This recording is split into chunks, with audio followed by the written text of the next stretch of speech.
Thank you, Angie. Well, in your medical report this morning, 4th of July to many Americans means celebrating our country with fireworks, barbecues, and lots of time outside. But all these activities can, of course, pose some health concerns if you're not being too careful. So this morning, I'm joined by Dr. Mike Schultz, who's an emergency physician at Cape Coral Hospital, to kind of break it down to us. And we were saying earlier, common sense can go a long way. Sure. But when it comes to celebrations, we do put ourselves in some situations that could be dangerous. So good morning to you. Glad to have you here this morning. Thanks for having me. Well, let's talk about fireworks first and foremost, I guess. As a doctor, do you often see a lot of firework injuries or related injuries here in Southwest Florida too, especially this time of year? We see probably more than the average person would expect us to see. Really? There's probably over 11,000 injuries that occur in the U.S. So you can imagine, especially this time of year when people have more access to these fireworks, that we're going to see a lot more of it. And it probably will strike most people as being more than you would expect. Yeah. Now, what kind of, are we talking to the hands and to the eyes? Any tips or advice that you would give people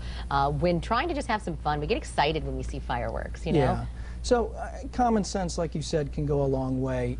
The most common areas of injury do happen to be the hands, the eyes, the face. Burns are very common with these.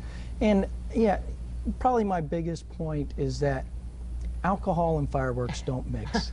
So please do your best to try to enjoy both responsibly and maybe not the two together. Yeah, we tend to lose our inhibitions or something and think, I can do that. Sparklers are okay though, right? Would you say? Or what do we have to worry about with those? Sparklers probably would surprise you too. They burn at over 2,000 degrees and they account for probably 20% of related injuries when we talk about firework injuries.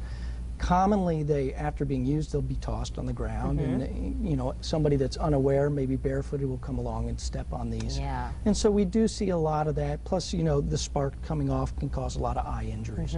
All right, well, some good things there. Now, everyone's going to the barbecue. We're going to bring our favorite meal. What about foodborne illness and things like that? I mean, it's hot in Southwest Florida. How long should these foods be sitting out? It is very hot down here, and recommendations are when it's above 90 degrees, you probably shouldn't let your food sit out for more than an hour at room temperature.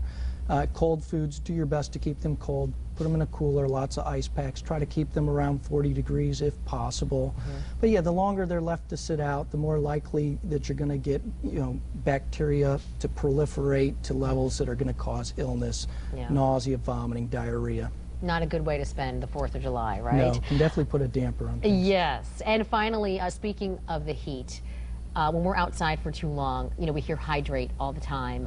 Any other tips you'd like to give us if we're out on the boat for a long time and out in situations like that? Yeah. Again, remember, we are in a very hot climate, and so dehydration is a very real problem that we're going to face. I would just remind everybody that when you're drinking alcohol, you're probably more at risk for dehydration. The other thing is elderly individuals and those with chronic medical conditions are probably going to, you know, be posed to dehydration a little bit more. Okay. Now, one just final quick question here. We've heard you hear sometimes, well, 1 glass of water for every glass of alcohol, or you know, does that really make sense? Is that a good ratio or no? Any tips on that as far as balancing out, making sure you're hydrated if you are going to be drinking? I would be fine if you follow that. Okay. I don't want you to stray from that too much. Yeah. Again, just enjoy things in moderation. I want you to have fun, and I understand that is part of the holiday for some people to, you know, relax and enjoy a beverage, but do it responsibly and drink water in between. Don't drive. Don't use the fireworks with it. Yeah, good advice. All right, thank you so much, Doctor, and hopefully you have a nice 4th of July. Yes. And as much as we like having here, we hope we don't see you in the hospital, right? Very for true. tomorrow. Very true. All right, hope to have you back soon. Thank you. Thank you much.